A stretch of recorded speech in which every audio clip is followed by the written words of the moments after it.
কাঁদে পিতা হোসেন মায়ায় মা সাকিনা কাঁদে পিতা হোসেনের মায়ায় ওই নিঠুর কারবালায় কাঁদে হায় হায় গো কাঁদে হায় হায় আর তড়পায় বলে মোর আব্বা কোথায় ওই নিঠুর কারবালায় ওই কঠোর কারবালায় মা সাকিনা কাঁদে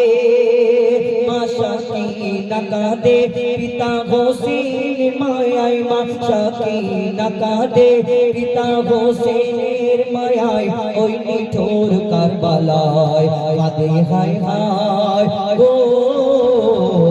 কাঁদে হায় হায় আর তড়পায় বলে মোর আব্বা কোথায় ওই নিঠুর কারবালায় ওই কঠোর কারবালায় ওই নিঠুর কারবালায়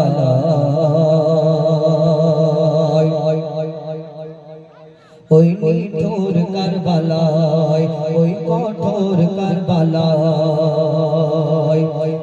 ৭২ শহীদের লাশ আর একাত্তরটা মাথা একাত্তরটা মাথা বেটি সাকিনা খোঁজে বেড়ায় কোথায় আমার পিতা কোথায় আমার পিতা এক মাথা কাটা দেহ থেকে তখনই আওয়াজ আসে গো তখনই আওয়াজ আসে এসো বেটি সাকিনা তোমার আব্বা তোমায় ডাকে গো তোমার আব্বা তোমায় ডাকে মোর দেহ থেকে দিল মাথা কেটে মোর দেহ থেকে মাথা কেটে নিয়ে গেল ওই নিজেদের গোলাম সীমার মারওয়ান পিতার লাশ দেখে গো পিতার লাশ দেখে সাকিনা মাথা ঠোকে ইমাম হোসেনের সিনায় দেখে আরশ কেঁপে যায় দেখে আরশ কেঁপে যায় যখন তানাদেরকে আমার নবীর ঘরের ইমাম হোসেনের ঘরের বেটিদের মহিলাদেরকে নিয়ে যাচ্ছিল ইজিদের দরবারে হাজির করানোর জন্য তার সৈন্যরা গলায় বেড়ি দিয়ে হাতে দড়ি দিয়ে টানতে টানতে নিয়ে যায় কুফা শহরে যখন পৌঁছে গেল সবাইকে বলল আগে এমন একটা যুগ ছিল সেই সময় ডাকাতদের দেখে মানুষ এত ঘৃণা করতো আর সেই ডাকাত সবাইকে গিয়ে বলল কুফা শহরে যে আমরা একটা বড় ডাকাতের দলকে মেরেছি তাদের ঘরের মেয়েরা এদেরকে মারো তোমরা কেউ পাথর ছুঁড়ে মারছে কেউ গরম পানি ছড়ছে আমার দয়ার নবীর ঘরের মহিলাদেরকে তারা তো জানতো না সেই সম্পর্কে আরো কি লিখছে দেখুন ইমাম হোসেনের বিবি বেটি আর জাইনাবদের ধরে বোন জাইনাবদের ধরে কারবালা থেকে নিয়ে যাবে এজিদের দরবারে এজিদের দরবারে তাদের হাতে বেড়ি গলায় দড়ি দিয়ে এজিদ সেনা টানতে থাকে এজিদ সেনা টানতে থাকে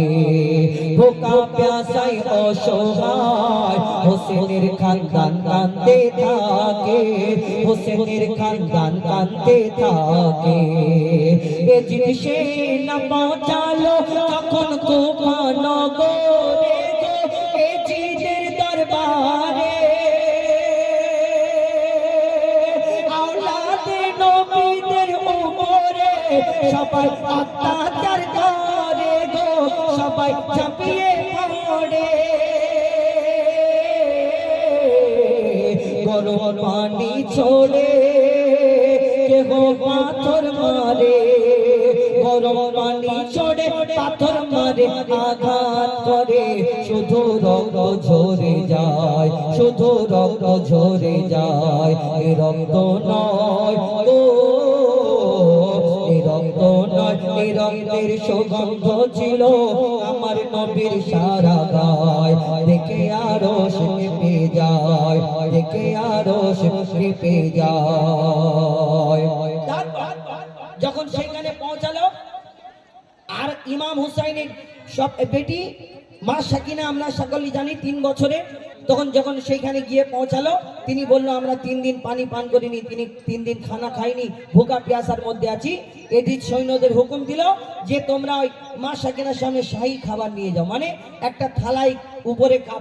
দেখবে বড় বড় রেস্টুরেন্টে দেওয়া হয় শাহী খাবার, ওর উপরে ঢাকনা দিয়ে বা কাপড় চাপা দিয়ে নিয়ে যাওয়া হয়। তো শাহী খাবার দাও, সেদিন একটা প্লেটের মধ্যে একটা জিনিস দিয়ে আর ওই কাপড় ঢাকা দিয়ে মা সাকিনার সামনে ধরা হলো। সেই দিন সত্যিকারের কি খাবার দিয়েছিল না সেই প্লেটের মধ্যে কি ছিল, শেষ কথায় লিখছে দেখুন। মা সাকিনা এগিয়ে এসে বলে আমি হোসেনের বেটি, হোসেনের বেটি।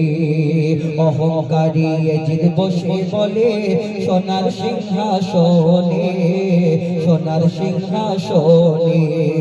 তোমাদের মাঝে কে সাকিনা, এসো আমার সামনে,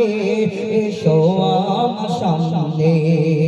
মা সাকিনা এগিয়ে এসে বলে আমি হোসেনের বেটি, হোসেনের বেটি। 3 দিন মোরা ভোকা প্যাসায়, 3 দিন মোরা ভোকা প্যাসায়, খাইনি পানি রুটি, খাইনি পানি রুটি। এজিদ বলে নিয়ে এসো সাকিনার তরে শাহী খাবার গো, সাকিনার তরে শাহী খাবার। এক থালার উপর কাপড় ঢেকে রাখে সামনে সাকিনার গো, রাখে সামনে সাকিনার। দেখে থালায় ঢাকা হোসেনের কাটা মাথা, দেখে থালায় ঢাকা পিতার কাটা মাথা। দেখে সাকিনা কেঁদে বেহুশ হয়ে যায়। এই দৃশ্য দেখে গো, এই দৃশ্য দেখে হোসেনের নিথর চোখে